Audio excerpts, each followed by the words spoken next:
digunakanlah logika matematika dalam penarikan kesimpulan. Jadi kita harus tahu tujuannya. Yang pertama, kita belajar logika matematika ini digunakan untuk landasan berpikir dalam mengambil kesimpulan. Landasan berpikir dalam mengambil kesimpulan. Jadi adik-adik, dalam mengambil kesimpulan pun kita harus pakai logika. Bukan cuma dalam percintaan aja mungkin adik-adik yang menjalankan logikanya, tapi dalam mengambil kesimpulan dalam PK kita juga butuh logika. Jadi garis bawahnya di sini adalah landasan berpikir.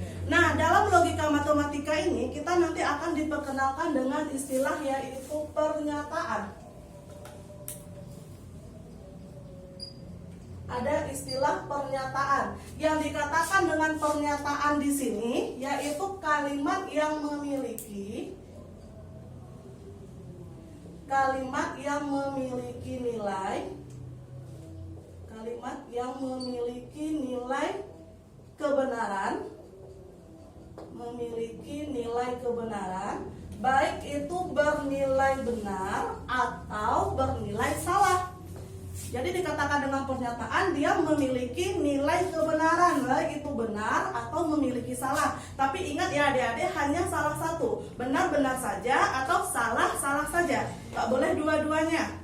Nah, contohnya apa Kak? Contoh pernyataan di sini, Kak kasih contoh.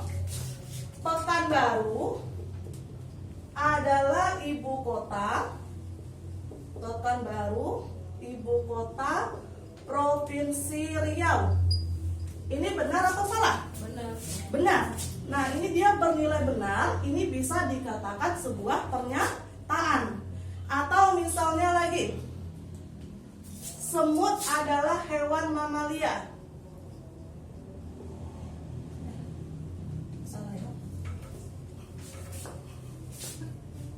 Semut hewan mamalia, benar atau salah? Salah. Benar atau salah? Salah. Tapi ini juga dikatakan sebagai pernyataan, tapi nilainya itu adalah salah. Jadi dia bisa benar, bisa salah. Tapi kalau misalnya pernyataannya nanti seperti, kalau misalnya kakak mengucapkan seperti ini, KMS itu cantik misalnya, bisa nggak itu dinyatakan pernyataan? Salah. KMS itu cantik, bisa nggak dikatakan itu sebagai pernyataan? Bisa. Asumsi benar. Bisa. Kenapa bisa dikatakan pernyataan? Karena KMS yang bilang. Nah, kalau misalnya cantik itu kan kata sifat adik-adik. Nah, itu nanti relatif. Mungkin misalnya bagi Ridho memang mikir KMS itu cantik, tapi misalnya yang lain mikir KMS itu nggak cantik. Berarti itu bersifat relatif dan tidak bisa dikatakan sebagai pernyataan, karena nilai kebenarannya itu tidak pasti. Nah, atau misalnya adik-adik berbohong nih sama pacarnya, maaf semalam saya tidak balas chatnya karena ketiduran. Itu nggak bisa juga dikatakan pernyataan. Kan kita belum tahu kebenarannya lagi, apakah dia benar tertidur atau tidak. Nah, ini untuk pernyataan yang nanti kita gunakan dalam logika matematika. Nah, sekarang kita lihat yang pertama.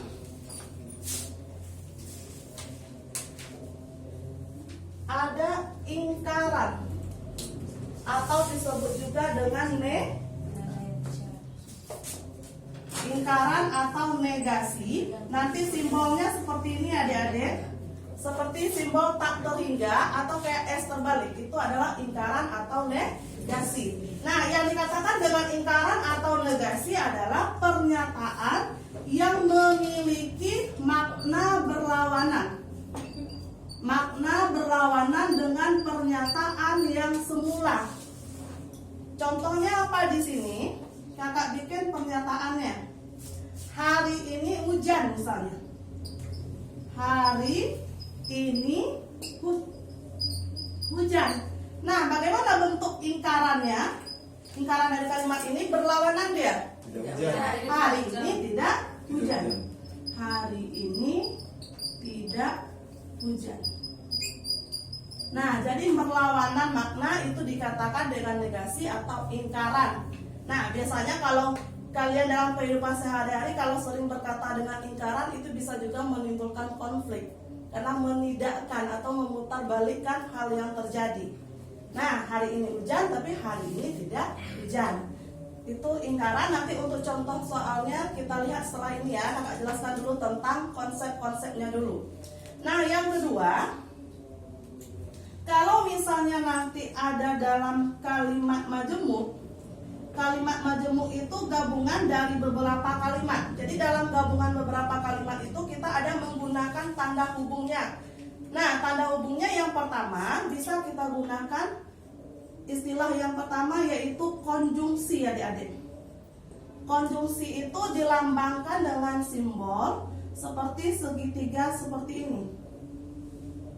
Nah, artinya apa konjungsi? Konjungsi ini memiliki nilai, memiliki arti dan. Contohnya P dan Q. Berarti ditulis P konjungsi Q. Nah, untuk dan ini dalam konjungsi atau dan ini hanya akan bernilai benar, nilainya hanya akan bernilai benar jika keduanya pernyataan bernilai benar. Jika keduanya pernyataan bernilai benar. Jadi itu dan ini berarti tidak bisa terpisah. Harus dia menyatu. Contohnya apa? Rido dan Sande misalnya. Ada kata dan, berarti dia tidak terpisah. Di mana ada Rido, berarti di situ ada Sande. Atau sebaliknya. Tapi kalau Rido saja nanti kalian buat kesimpulannya, ada buat kesimpulannya, berarti itu salah. Dia harus ada benar duanya. Nah, yang ketiga, buat contohnya ya. Atau contoh lainnya adalah yang ada kata dan. Ayah mencuci mobil. Ayah mencuci mobil menggunakan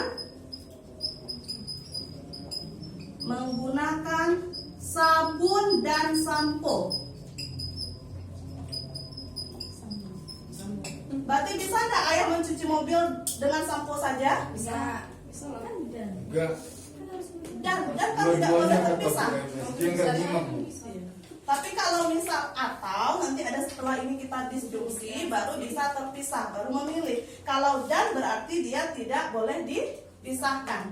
Paham adik-adik? Itu kalau kata dan. Jadi cara mengingatnya kalau supaya gampang, aku dan kamu tidak terpisah. Amin. Nah, itu konjungsi. Nah, yang ketiga yaitu disjungsi. Simbolnya kebalikan dari dan tadi. Kalau tadi segitiganya itu ke atas, kalau ini segitiganya ke bawah. Nah, arti dari disjungsi ini adalah atau P atau Q misalnya. Jadi katanya itu atau. Nah, untuk disjungsi ini atau hanya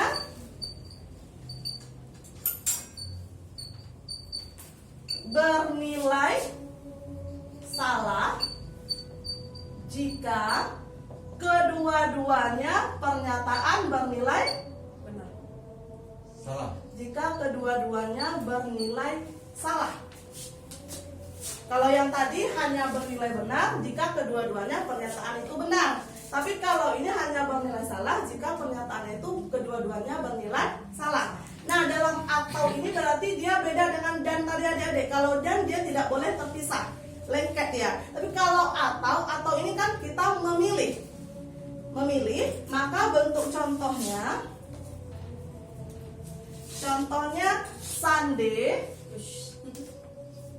pergi liburan Kembali dengan ke Bali ya.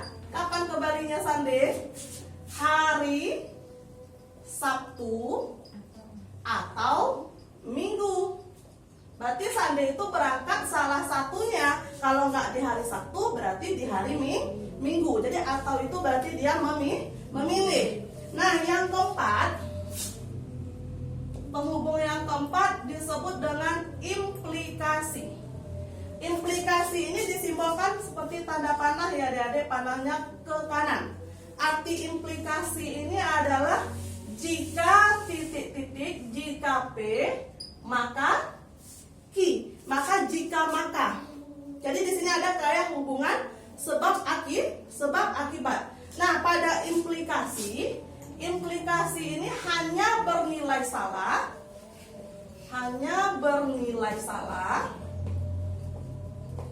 Jika pernyataan yang pertamanya itu benar, pernyataan yang keduanya itu salah. Jadi cara membuat kelogikanya gampang kalau untuk implikasi ini cara ngafalnya. Misalnya gini, kalian misalnya berbuat benar, dianggap benar, berarti nilai kebenarannya udah pasti benar. Tapi kalau kalian buat benar, disalahkan sama orang lain, berarti otomatis nilai kebenarannya udah salah karena dianggap salah.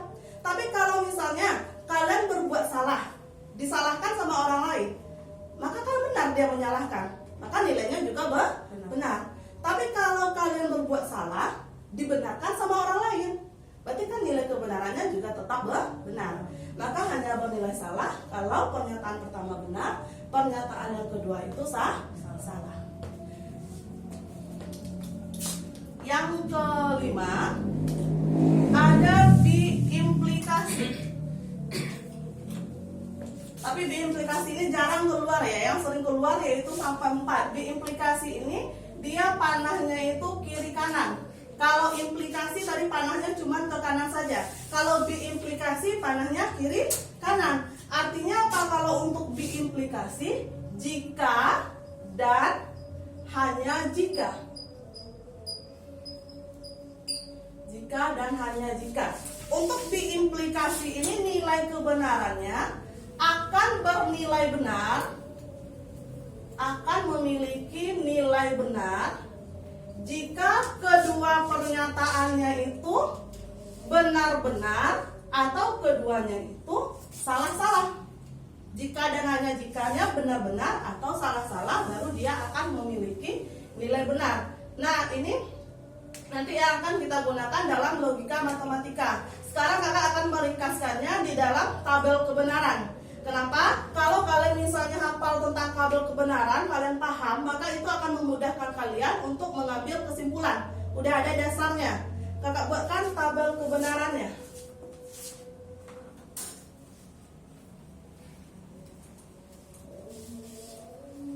Nah, kita misalkan tadi dengan 2 pernyataan. Ada pernyataan apa yang pertama? P. Dan ada pernyataan yang kedua? Q. Ada P, ada Q. Nah, karena di sini kita cuma 2 punya pernyataannya, maka untuk tabel kebenarannya berarti kita gunakan nanti 4. 2 pangkat N, berarti 2 pangkat 2. Nah, di sini yang pertama jika pernyataan P-nya benar, Q-nya juga benar. Yang kedua, pernyataan P-nya benar, Q-nya itu salah. Yang ketiga, salah P-nya, Q-nya benar. Dan yang keempat, pernyataannya itu salah-salah. Yang pertama tadi apa adik-adik yang kita bahas? Ingkaran atau negasi. Nah, untuk negasi lambangnya seperti tak terhingga atau S terbalik.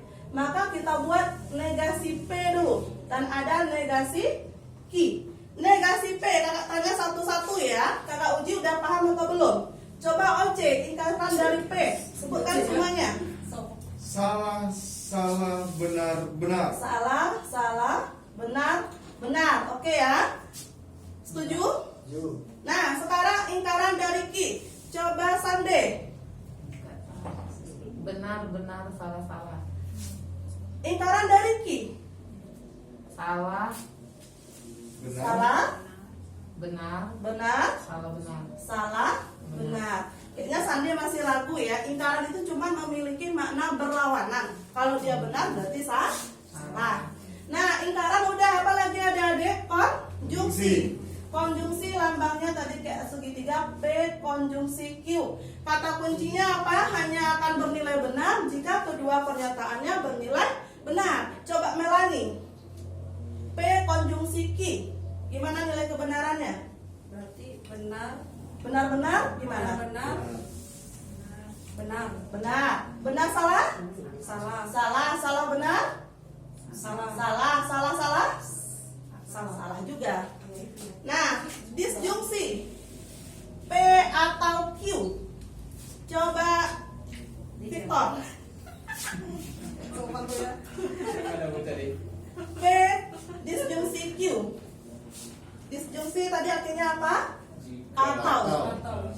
Dua-duanya hanya yang ketiga yang salah Bu. Hanya Yang salah-salah. yang salah-salah yang keempat. Oh, keempat ya. Nah, selebihnya Oh iya. benar ya. Karena hanya bernilai salah jika keduanya salah. Benar, benar, benar, salah. Kemudian disjungsi udah. Implikasi P implikasi Q. Coba Heni. Ini. Ini Arisa. Implikasi jika maka hanya bernilai salah. Kalau pernyataan benar salah, pernyataan kedua salah. Berarti salahnya gimana? Benar. Benar, benar, Salah. Salah. salah. Benar, Benar, salah, salah. benar, benar. Kemudian yang terakhir baru untuk Diimplikasi. diimplikasi panahnya kiri kanan. Tadi kesimpulannya bernilai benar jika kedua-duanya benar atau kedua-duanya salah. Berarti yang pertama gimana? Benar. Yang kedua salah. Yang ketiga salah. Yang keempat benar. Sampai di sini adik-adik paham untuk tabel kebenaran? Nah, kalau udah bisa tabel kebenaran, nanti kita akan gampang ke aplikasinya soal. Dan ada nanti materi selanjutnya ekivalensi. Bisa Kak lanjutkan? Atau sampai di sini ada pertanyaan dulu? Kalau yang selalu benar Bu, Apa-apa? berarti perempuan ya. Selalu benar ya. Perempuan selalu benar, benar sekali. Tapi dalam logika matematika tidak ada yang bisa kita selalu. Dah. Lanjut Kak. Dah. Kontrol. Ya, udah bisa Bu. Ya, oke. Nggak bisa nggak jadi Pak. Thank you.